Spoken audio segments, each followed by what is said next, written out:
So this is different. It is. This is not a sofa. Chairs. And we're not in the studio. Scarborough. We're by the seaside, Pete. We're by the seaside. It's a bit cold, but we're by the seaside.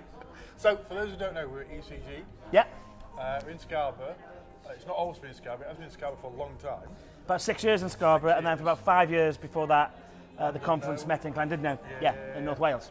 So we're doing it for 9 years. 11. 11 years. This is the 11th ECG. That's ridiculous. Yeah. Which stands for, of course, just so we know, ECG stands for Equipping, Calling, Going. So it's a Christian conference about kind of equipping the church and trying to get Christians together to be equipped, inspired and challenged. So that's what we've been doing. Is it a Methodist thing, technically? Most of the folk that come are from the Methodist family. I would guess probably 85-90% of the folk who are here are Methodist. But it isn't aimed at only Methodists. Most of us who are in leadership are from the Methodist family, but again, not all. But it grew out of an event many years ago called Easter People, which was very much a Methodist event. And when that came to an end after about 20 years, this event kind of grew out of that in the north. Other things happened in the south. And we kind of took the northern run, starting in Llandudno, and then moving over here to Scarborough on the seaside coast. Delegates come here for... They come for 5 days. Yeah. We arrive on the Tuesday after Easter normally, through to the following Sunday. So we spend 5 days together. We explore a different theme every year, and then it's a conference for all ages. There's lots of kids work, there's children's things happening all around the site, there's teenage work happening, lots of youth activities, games on the beach, and then there's lots of adult stuff with seminars, with opportunities to learn about all kinds of different things. And then we have a Bible study every morning where we get somebody who's a gifted communicator to come and kind of go help us unpack something and learn something new and fresh together. And then an evening celebration, which is just good, loud and lively and fun and vibrant, really. Yeah, brilliant. Which is great. So last time we were chatting, I think you had just been appointed as... Yeah, that's right.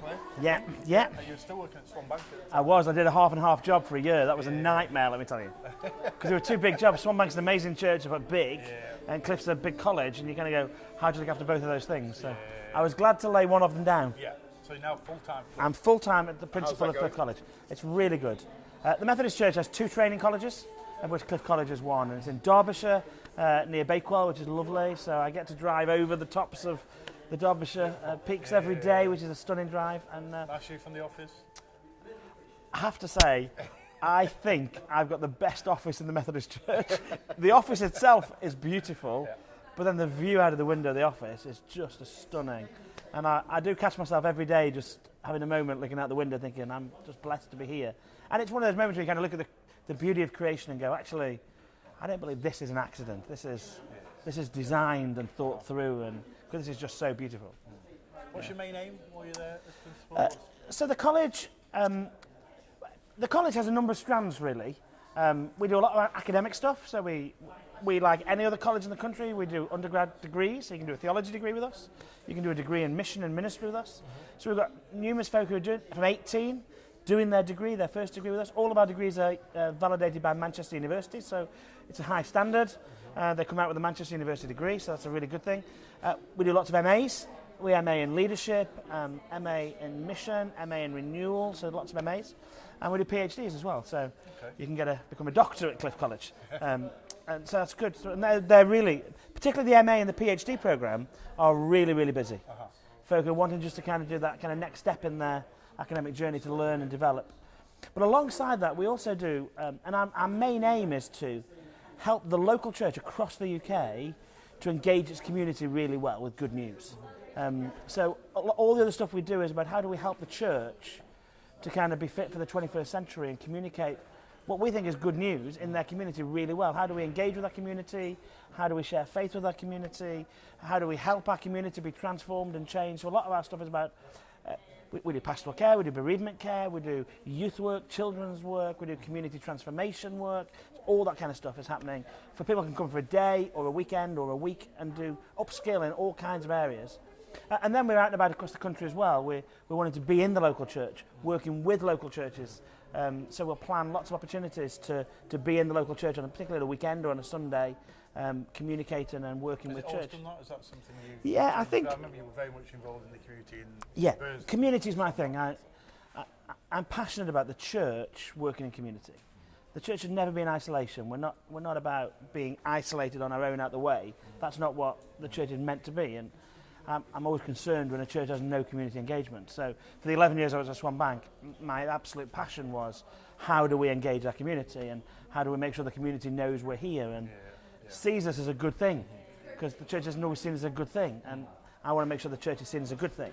So part of my rationale for going to Cliff is, so I've done 20 years as a Methodist minister, doing all that on the ground, and I want to say what we've been talking tonight about legacy in our service. What's going to be my legacy when I retire?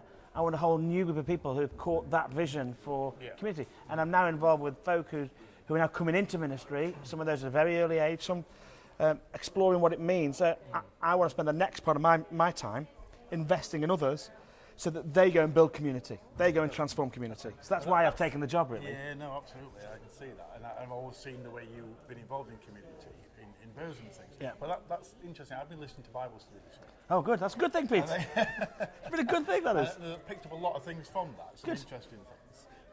Has some of it challenged you? Yeah, I'm always challenged. Good. Yeah. Good. Yeah. Good. That's good. So, yeah. So I've been very challenged. And one of the things I picked up on there was quite interesting, because I see the church as probably the oldest and one of the strongest brands, if you like. It's been around about 2,000 years. Yeah, it's got a great logo. It has. Nice cross. It's got a mission statement. It has. It's got rules and regulations. It has. A few too many sometimes. Yeah. But you know, a lot of corporate companies could see that. And there was a statement made in Bible study right at the beginning of this week, really, I think. It was about the church being seen as a toxic brand. It was an interesting phrase, wasn't it? Yeah, and it was given with an example of how a company had refused to work with the church because it didn't want to be associated with some of those beliefs and things that this church necessarily had. Yes. So it's quite a serious issue, really. It is. Bringing that back to community, you talked about being in the community, and yet a lot of beliefs now that the church may have, particularly around sexuality, around gender, that sort of thing, is to some extent isolating church from community. Yeah, it was an interesting phrase that was used from the platform about the church being a toxic brand. Because if you go back, say, 100, 200 years, the church was not a toxic brand. The church actually was, look at education in the UK. A lot of the schools, particularly schools for folk who couldn't afford public school, it was churches that initiated those. Health and care and social care, a lot of that was initiated. If you look back at the history of most of our social care activity, you journey it back to the church's involvement in those early days. It led the way. They were absolute pioneering in social care. And so the church was a very positive brand because it was making massive difference in its community. I think in recent years, somewhere along the way, we've become known for the wrong things. We've become known for what we're against rather than what we're for. And that's kind of tipped the balance for us. And I think you're right in the area of sexuality. The church is so currently locked in a very difficult internal conversation. It's an internal conversation, but the world is watching us. Exactly that. While it's fighting internally. We're fighting internally, and that saddens me, because it was interesting. One of the comments made about sexuality on the platform this morning was that it's a second order thing. It's not a primary thing. Primary is about actually good news of the gospel and Jesus Christ being able to transform and change every human heart and life. That's primary for us. Sexuality is kind of, why are we fighting about this? Do we have to all agree over every issue of gender and sexuality? Well, the world doesn't all agree over every gender and sexuality. No, so why do we have to agree? And sometimes we seem to get ourselves locked into fighting rather than saying, actually, let's live with difference. Let's be genuine about, actually. Do you think some people in society who aren't churched, who aren't going to church maybe, and some people who are churched, are seeing it more as pretty much a human rights issue in about being treated equally no matter what colour you are, what sexuality, what gender, that sort of thing. And people are thinking, what is the big deal? Yeah, I think, and internally and externally, I've been in lots of conversations around sexuality over these recent years. The word justice is used a lot.